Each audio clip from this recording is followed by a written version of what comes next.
In May 2017, the world faced its most severe cyber attack to date, which threatened millions of computers globally. WannaCry is a highly formidable worm that rapidly spreads from one computer to another, and as it infiltrates each vulnerable system, it encrypts the data. Every file becomes inaccessible to the user, who is then faced with a demand for ransom. They demand a payment of $300 in Bitcoin to unlock your files. The worm causes an estimated damage ranging from 3 to 6 billion euros, almost all within a single afternoon, and that would probably have been just the beginning.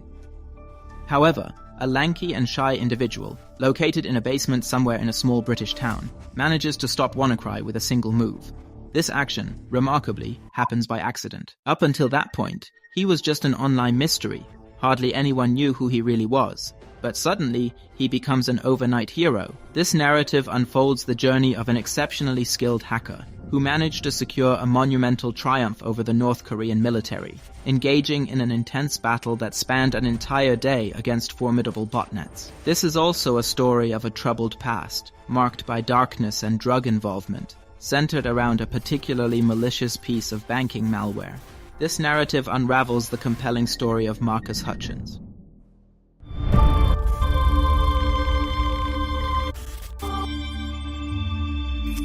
Before we dive into the story, I would like to give a quick shout out to the team at Tomorrow Unlocked.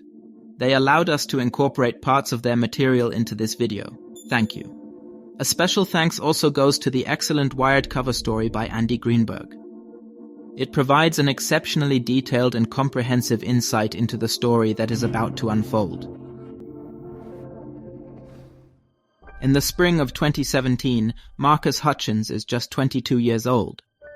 He still lives at home with his parents in Ilfracombe. From his home, Marcus Hutchins is employed as a botnet researcher for Cryptos Logic, a firm specializing in cybersecurity. Botnets are essentially networks of infected computers. These networks can be controlled and coordinated by a hacker. With such botnets, you can, for example, attack servers or send out massive amounts of spam. Hutchins has exceptional skills in penetrating these networks. He is also adept at analyzing the malware associated with them. At that time, he might even be one of the best botnet researchers in the world. He also runs a well-followed blog called Malware Tech, where he shares insights about his work. Just as he's about to take a break for a week, something unexpected happens. A major so-called ransomware attack is underway worldwide, with more than 75,000 attacks reported. A crippling cyber attack has businesses around the world on high Friday, alert. May 12th, a major event was about to take place, marking one of the most significant moments in recent cybersecurity history. WannaCry is dismantling the infrastructures of entire companies. In London, 5 hospitals have been forced to close. Patients are unable to receive treatment. IT teams are urgently navigating the corridors, unplugging computers in an effort to halt the worm's spread. WannaCry rapidly spreads by exploiting a vulnerability known as Eternal Blue. This particular tool is an exceptionally powerful hacking instrument that was initially developed by the NSA. Several months prior to this event, it had been leaked, thereby becoming accessible to everyone across the globe. Microsoft had already addressed the related vulnerability in Windows with a patch, but many individuals and organizations simply do not update their software. And so, WannaCry infects a total of around 230,000 computers in 150 countries in a very short time.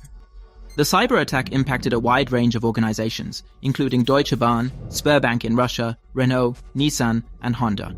Additionally, it affected companies such as Telefonica, FedEx, and Boeing, along with numerous other entities, including universities and police stations. Today, it's widely accepted with considerable confidence that North Korea orchestrated the attack. On that Friday afternoon, the details of these events remain largely unknown. Yet, every security expert around the globe is aware of how extremely hazardous WannaCry is. Hutchins cuts his vacation short and takes a look at the malware. Almost right away, he discovers something intriguing embedded within the code, an unusual website. Whenever the worm manages to infect a system, it appears to attempt a connection to this particular website. Hutchins notices that the domain hasn't even been registered, which strikes him as odd. He comes to the realization that this domain might play a critical role in monitoring the worm's behavior. Thus, he promptly goes ahead and registers it for approximately €9. He dedicates the subsequent hours to meticulously analyzing all the traffic that is directed towards this domain. There are thousands of systems attempting to connect to the domain, each one having fallen victim to the WannaCry infection. Through this process, Hutchins gains insight into the global spread of the virus and identifies those impacted. Unbeknownst to him at the time, he had just inadvertently halted the spread of WannaCry. The domain IUQEEF and so on.com acts as a kill switch, which serves as an emergency shutdown mechanism. When the worm enters a system, its initial move is to verify if it can connect to this particular domain. If not, the system gets encrypted and off it goes. If the domain is indeed reachable, then WannaCry ceases its operations and halts the attack altogether. Even now, the exact reasons why the developers of the worm incorporated this kill switch remain somewhat unclear. Maybe to be able to pull the plug themselves in an emergency. Why didn't they register the domain themselves? Perhaps it was simply an oversight. The exact reason remains unclear. Nonetheless, the threat wasn't completely neutralized. News about the domain and the blogger who registered it spread swiftly, like a wildfire racing through dry grass. In the days that followed, Hutchins, alongside his employer Cryptos Logic, engaged in a relentless battle to ensure the domain remained operational. Naturally, there was an overwhelming amount of data traffic as hundreds of thousands of systems, all infected, were reaching out to the domain. However, a significant challenge soon arises when one of the most ruthless botnets in history, known as Mirai, launches a massive attack. For several days, the domain is relentlessly bombarded with an overwhelming amount of junk data, as the attackers attempt to force it offline. The reasons for the hackers choosing to launch the Mirai attack are not entirely clear. They remain somewhat ambiguous. With the assistance of Amazon Web Services initially, followed by Cloudflare, Hutchins and his team managed to endure the attack and reroute its effects. After several challenging days, they ultimately achieve success in their efforts. The domain stays operational, effectively stopping WannaCry. Marcus Hutchins emerges as the reserved hero within the cybersecurity community, yet his tale does not conclude at this juncture. Several months later, the renowned DevCon event unfolds in Las Vegas, recognized as the largest hacker conference globally. Hutchins heads to the event with some friends, where he's celebrated and indulges in a week of lively partying. He and his friends opt for a spacious Airbnb, featuring the largest private pool available in all of Las Vegas. They attend events with open bars and continue to enjoy themselves. While nursing a hangover and waiting at the airport for his flight back, Hutchins is unexpectedly taken into custody and interrogated by the FBI. Is it connected to the WannaCry incident? Regrettably, it turns out that it has absolutely no connection whatsoever to that situation. Marcus Hutchins carries with him a past that is shadowed by darkness. From a young age, Marcus Hutchins was captivated by computers and hacking, almost to the point of obsession. Unfortunately, this fascination led him into the darker realms of the internet at a young age. During his formative years, Hutchins was a regular participant in dubious online forums, where he not only constructed botnets and hosted illegal websites, but also crafted malware with remarkable expertise. At just 16, he attracted the attention of some questionable characters, leading him to start working for them. By the time he reached the age of 19, Marcus Hutchins had already been involved in programming significant portions of the banking Trojan known as Kronos. This allowed hackers to maintain covert access to users' systems for extended periods of time.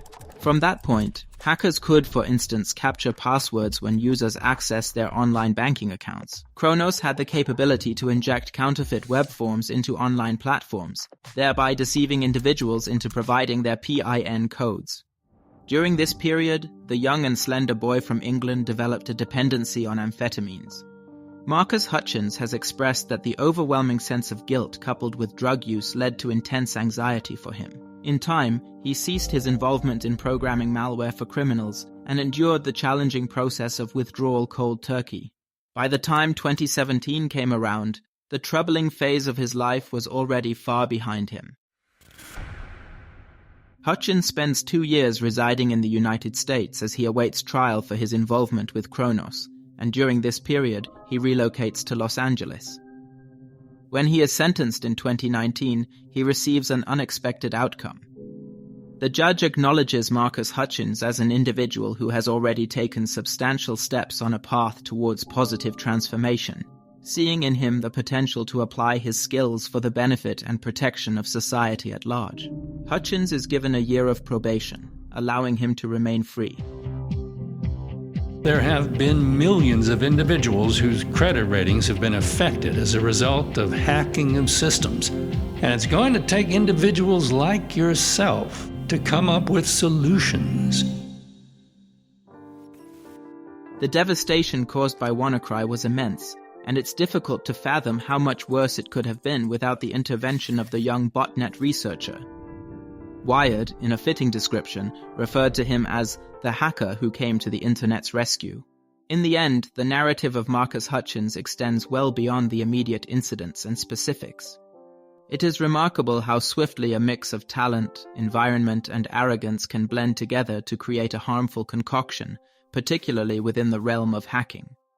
Perhaps Hutchins' most significant success lies in his ability to transform his life independently and focus his efforts on positive endeavors. In the broader perspective, inadvertently dismantling a significant cyber threat can almost be regarded as a rather fortunate side effect.